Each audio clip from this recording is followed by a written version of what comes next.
તો નમસ્કાર મિત્રો, અત્યારે આવીએ છીએ સમૂહ લગ્નમાં, સર્વજ્ઞાતિ સમૂહ લગ્ન વાંકાનેર રમસી હાઈસ્કૂલના ખાતે, જ્યાં આપણે રાખેલ છે વિક્રમભાઈના હસ્તક અને શિવસેના દ્વારા. તો પાછળ દેખાય તે સમૂહ લગ્ન છે, 41 દીકરીના સમૂહ લગ્ન સર્વજ્ઞાતિના રાખેલા છે. તો અત્યારે આપણે ત્યાં આજે છીએ, તો તમને સંપૂર્ણ વિડીયો બતાવું, જોજો.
માતાઓ બહેનો અને મિત્રો અહીંયા ઊભા છો, એમને વિનંતી આ કાર્યક્રમ વધુમાં વધુ સફળ બને એટલા માટે નીચે બેસી જાવ તો વધારે સારું લાગે.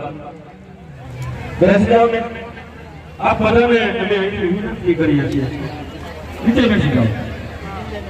વાહ, કેટલા સમજદાર છો.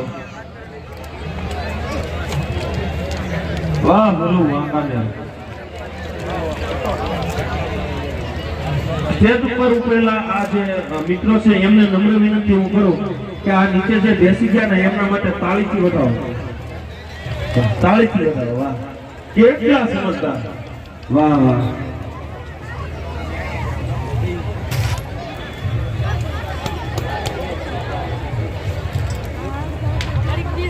આવા ભગીરથ કાર્યમાં નાના મોટા કેવા વિજયભાઈ એટલે બેનનું એક પાકીટ ખોવાનું, એમાં જરૂરી ડોક્યુમેન્ટ છે, એટલે શક્ય હોય ને તો અહીંયા સુધી પહોંચાડી દેજો.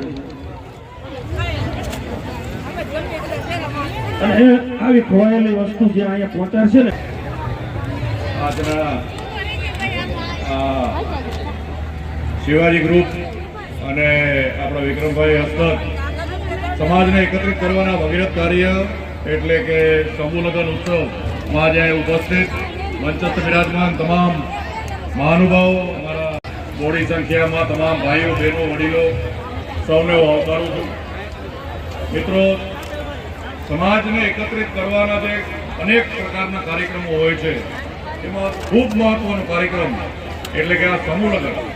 સમાજના છેવાડાના વ્યક્તિ અને એવા વર્ગ જેના પાસે એટલી આર્થિક પરિસ્થિતિ ન હોય એનું વિચારી અને જે સમાજના આગેવાનો આ ભગીરથ કાર્યક્રમ ગોઠવતા હોય છે, એ આ નવ દંપતીઓ અને ખાસ કરીને આજે જે 41 અહીંયા દીકરીઓ ભણાવવાનું આ ભગીરથ કાર્ય કર્યું છે, એના માટે સૌથી પહેલાં તો આ શિવાજી ટીમ અને વિક્રમભાઈનો ખૂબ ખૂબ વાંકાનેરના પ્રજા વતી આભાર વ્યક્ત કરું છું કે આ ભગીરથ કાર્યનો વિચાર કર્યો અને પહેલી વાર વાંકાનેરના આંગણે આ કાર્યક્રમ આજે યોજવામાં આવ્યો.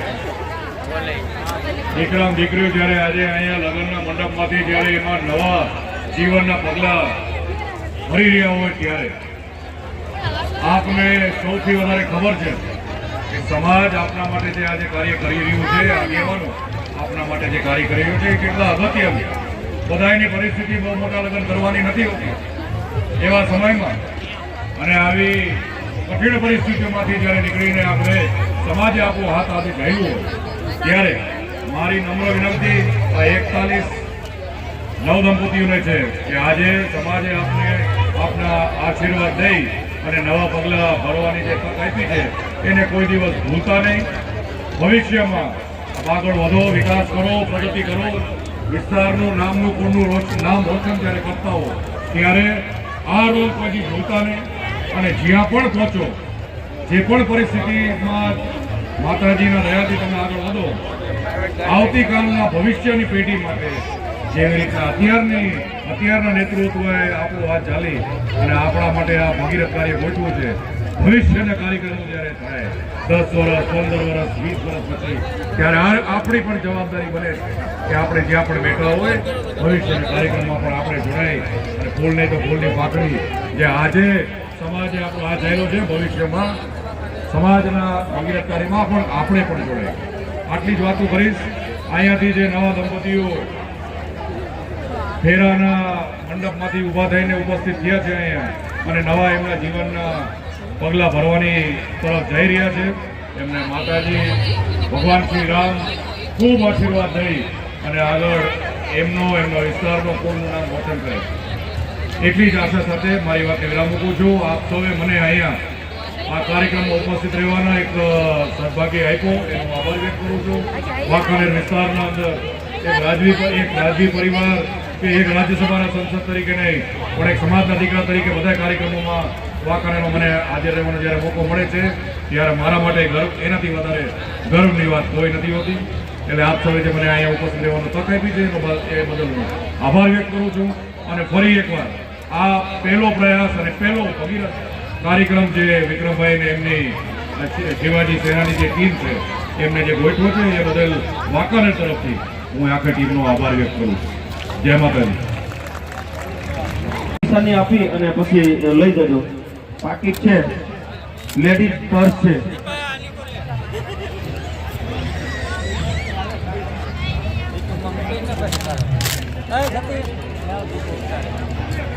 આપણે જે માનવતા મહેમાન સોરાણી અને કેશવીદેવસિંહ બાપા હસ્તે ત્યારે એવા એકાદ નાનકડા લગ્ન ગીત તરફ કહીએ.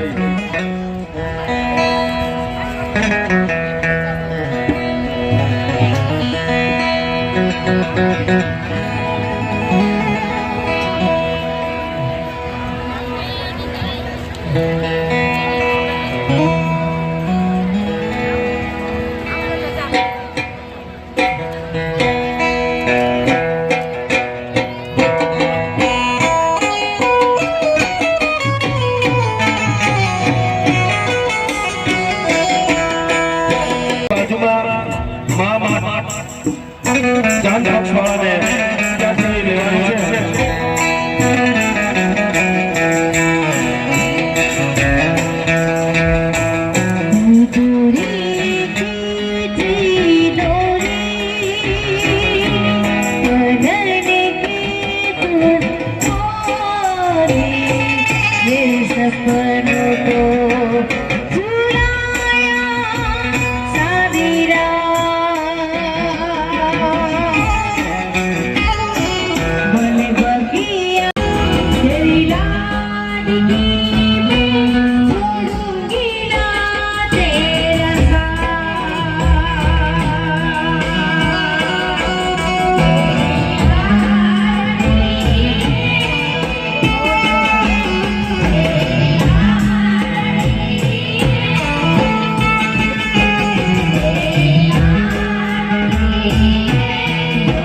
સર્વદાનાથી સમૂહ લગ્નની મહંતશ્રી વાલીભાઈ બાપુનું કુલાડથી સ્વાગત કરશો.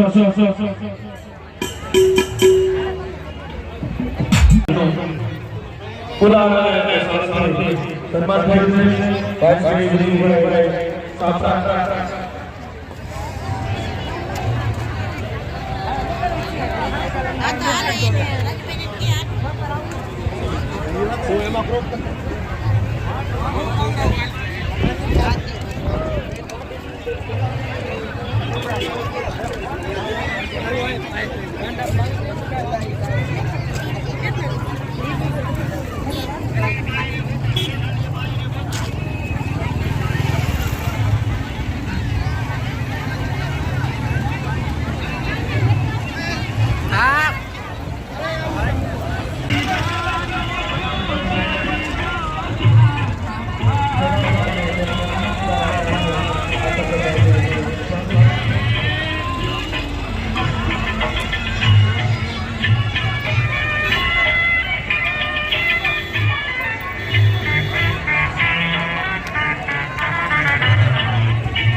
સારા વિચાર ને સારા સમયને પહોંચવા માટે આર્થિક ક્ષેત્રે આપણને આધાર રૂપ કાયમી છે ને આમાં કાયમી જોડાવવું જરૂરી છે. ભગવાનને પ્રાર્થના કરી સમય યથાવત લક્ષ્ય ઠેકાણે પહોંચવાય હોય એટલે ઈશ્વરી કૃપાના હિસાબે આપણે નવલા દંપતીના પરમપિતા પ્રમાણમાં જોકે મારી એવી ભલામણ છે કે માતા પિતા વિજ્ય છે પ્રથમ ગુરુનો સાથ ઘરના આંગણામાં નક્કર તીર્થની જાત્રા ઘરના આંગણામાં માતા પિતાની સેવા કરજો. એના આશીર્વાદથી તમે અહીં પહોંચ્યા છો અને એના આશીર્વાદથી છેલ્લા સમ સુધીનો હિસાબ એના ઘરમાંથી ઈશ્વર રૂપ ખોપેલું છે. એટલે માતા પિતાની સેવા કરજો. માવ ન થાવ હોય તરી જાવ હોય તો કરજો. માવતરની સેવા એવી કહેવત છે એટલે માવતરની સેવા કરજો. અને માવતરની સેવા આપણે ઈશ્વરી બેંકમાં તમે મૂકીએ છીએ તો તમે માવતર થશો તો એ તમને કામ આવશે. જેમ બેંકની માઇલમાં આપણે રકમ મૂકીએ અને વ્યાજ સાથે સમય આપણા પાછી મળી આવે છે એવી રીતે કરેલી સેવા ઈશ્વરી કૃપા એ પાછો સમય જાય એટલે ઈશ્વરી માં યાદ રાખીને તમને અપાવે.